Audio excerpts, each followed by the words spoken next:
হায় হায়, কেমন করে এলাকাবাসীদের কাছে আমি আমার মুখ দেখাবো? বিয়ে করি নাই, স্বামী নাই, কিন্তু পেটে সন্তান চলে এসেছে। হায় হায়, এলাকায় কেমনে মুখ দেখাবো?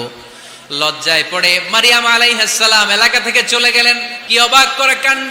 বাচ্চা ভূমিষ্ঠ হওয়ার জন্য, বড় হওয়ার জন্য 6 মাস 7 মাস লাগে নাই, পেটে বাচ্চা আসার সাথে সাথে বাচ্চাটারে বড় করে দিয়েছে কে?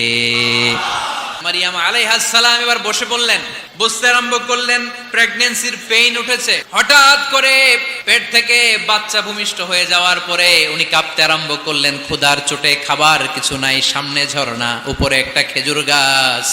সাইয়েদনা ঈসা আলাইহিস সালামকে কোলে নিয়ে মারিয়াম আলাইহিস সালাম মনে মনে ভাবে, হায় রে, কেউ যদি একটু খেজুর পেড়ে দিত, এই ক্ষুধার মুহূর্তে আমি খেজুর খেয়ে পেটের ক্ষুধা নিবারণ করতাম। রব্বুল আলামিন মারিয়ামকে উদ্দেশ্য করে আয়াত নাজিল করে দিলেন, হুজ্জি ইলাইকি বিজিযআইন নাখলা। এর মানে হচ্ছে, মারিয়াম, কেউ পেড়ে দিবে না, একটু কষ্ট করে হাতটা উঁচু করে খেজুরের ডালা ধরে ঝাঁকুনি মারো, টসটসে কাঁচা পাকা খেজুর নিচের দিকে পড়বে, তারপর তুমি তুলে খাবে। সুবহানাল্লাহ পড়েন। আল্লাহ চাইলে অটোমেটিক্যালি কারামাত হিসেবে খেজুরগুলো নিচে ফেলতে পারতেন না?